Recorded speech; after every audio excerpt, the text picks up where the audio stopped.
Question: how do I have a more personal relationship with Allah subhanahu wa ta'ala besides keeping the 5 pillars?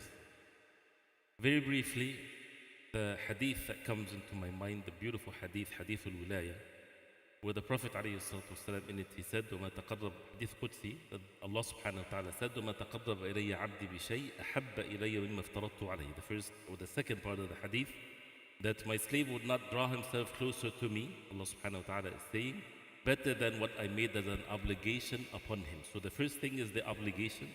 No matter how much optional good deeds you do, if you do not perfect the obligations, you're missing the point. The obligations come first. Then the hadith goes on by saying, وَلَا يَزَالُ عَبْدِي يَتَقَرَّبُ إِلَيَّ بِالنَّوَافِلِ حَتَّى أُحِبَّهُ. This is the path to be among those who Allah subhanahu wa ta'ala loves. And the hadith more or less meaning that my slave would keep on getting himself closer to me with an-nawafil, with the optional acts of worship, till I love him.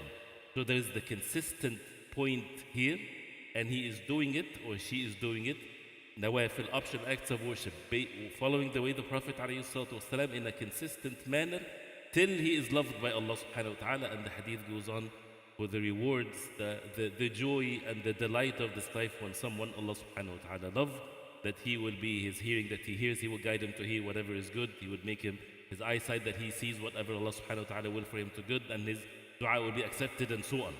A sincere advice to everyone and to myself first and foremost is, when it comes to the many sunan, optional acts of worship, in salah, in sadaqah, in fasting, the acts of matters of ibadah, make sure that you have a share in all of them.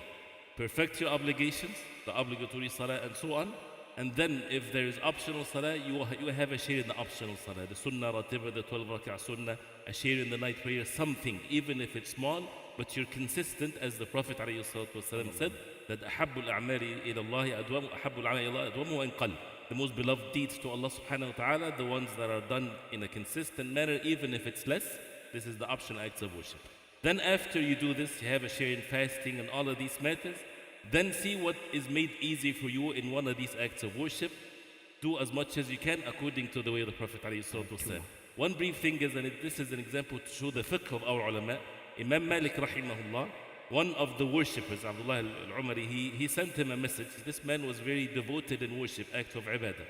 And he sent an advice to Imam Malik, the Imam of the dunya at his time, saying that he should do less of teaching the people of knowledge and do more of ibadah. And the ibadah of Imam Malik, even if it's nothing compared to what we do nowadays, more and more of good things and following the way of the Prophet ﷺ. But he sent him back more or less meaning, he said that Allah inna Allah tabaraka wa ta'ala qassama al-a'mal kama qassama al-arzaq. Allah subhanahu wa ta'ala distributed the actions the same way he distributed the provisions. Some people Allah subhanahu wa ta'ala made it easier for them in matter of ibadah, salah, fasting, and in ilm. And I don't say what I'm doing is less than what you're doing. And both of us are matters of goodness. So when someone is busy with something of an act of ibadah, as long as they're doing the basis of it, knowledge of course is the best thing for a person to seek. And this also can be unique from one person to the other, men and women. And when women are devoted in their households with their husbands and their family, all of the rewards that the husband does is in the balance of the deed of the wife.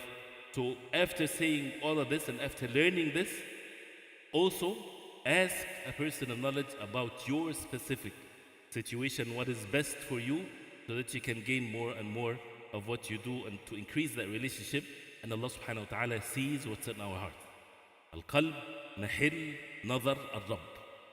The hearts, Allah subhanahu wa ta'ala sees it. Inna Allah la yanzuru ila ajsamikum wa la ila suwarikum walakin yanzuru ila qulubikum wa a'malikum. Allah does not look at your outside appearance, but rather He looks at your heart and your actions. So we need to show from our hearts that sincerity and that truthfulness, that devotion, and then the physical actions follow suit, inshallah ta'ala.